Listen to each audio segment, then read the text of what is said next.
Hey there. I was having a conversation with a female friend of mine just this past Wednesday. Today is Friday. We were talking about relationships and male female relationships.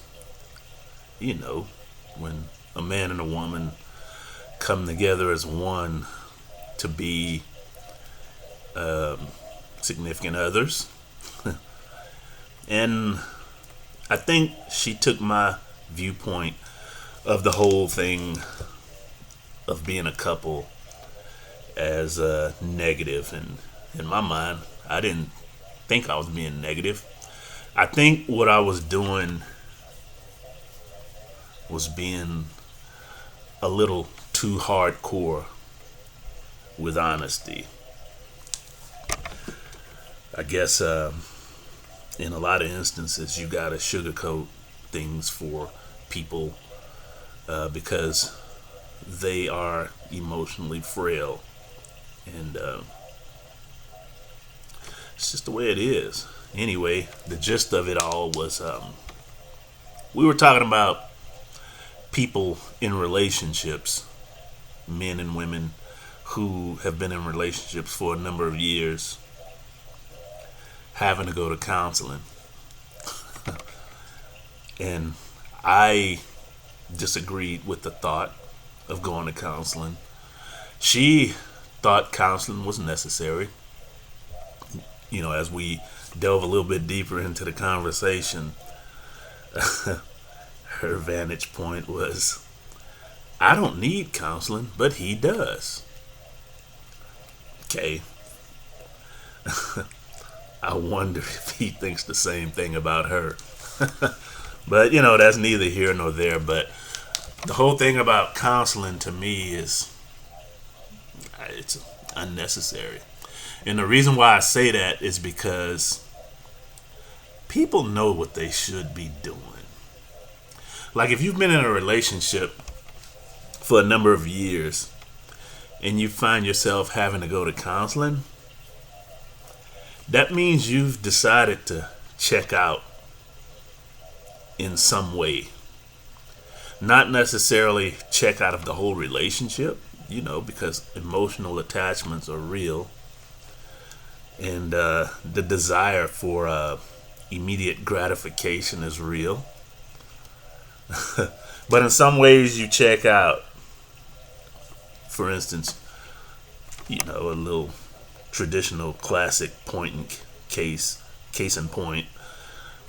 Let's say the man periodically buys the woman flowers and then he stops. She notices it. You don't buy me flowers anymore. What's really going on? That kind of thing.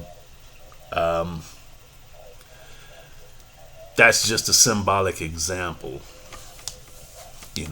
of in certain ways that somebody cashes out of the relationship. They stop doing certain things. Other things they continue to do. Some things they discontinue. Some things they still do, but they kind of do it half-assed. Excuse my French.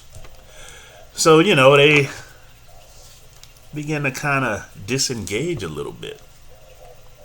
But that don't mean you don't know what you're supposed to be doing.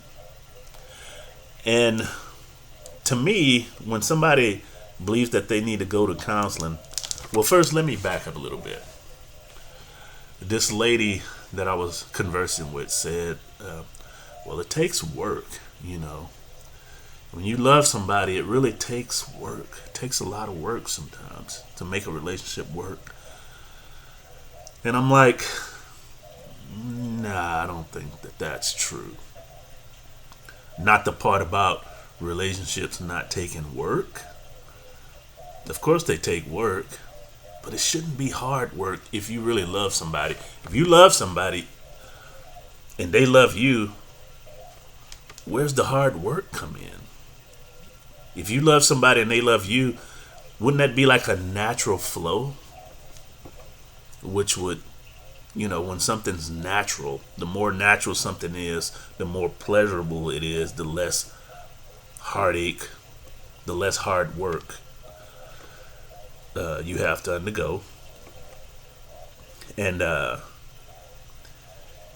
if you have to go to counseling, spend money for somebody to get you to figure out that you need to do what you already know you need to do, it's just a waste to me.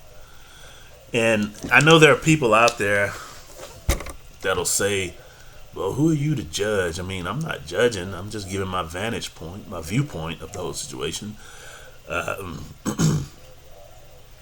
Those same people might say, well, counseling has helped me or him or her or whatever or whoever. And it's like, okay, well, how? How did it help you? Did it remind you of something? Something that you already know you should be doing? Did it bring out something that somebody didn't tell you?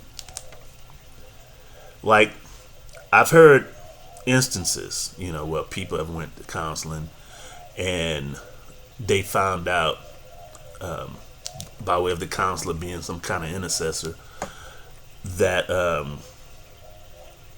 something was being held back or something wasn't told to the other or something like that. Nevertheless, that still falls into the category of you should be doing what you already know you should do, and that's not keep secrets, right? You already know you shouldn't keep secrets from your significant other. You already know that. I mean, I know that. I mean, every 10-year-old kid knows that. But,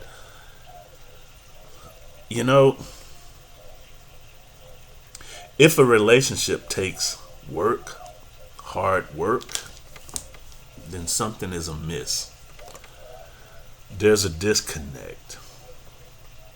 There's a spiritual disconnect. If there ever was a connection, there's a disconnect. And by way of that disconnect, relationships tend to fail. But I don't know. If you're in a relationship and you have to work hard, I'm not going to tell you to stop working hard, but I will say this. Understand what's behind the necessity to work hard. What's being done, what's not being done, what's being held back, and address it. See where that goes. Some of us already know anyway, but fear to address it because the disconnect could lead to a breakup. It's not always a bad thing. And again, I'm not encouraging you, if you're not single like me, I'm not encouraging you to become single, but strive for better days. You shouldn't have to work hard for love. Anyway, that's my take on that. Hope you're doing well. Thank you for listening. God bless.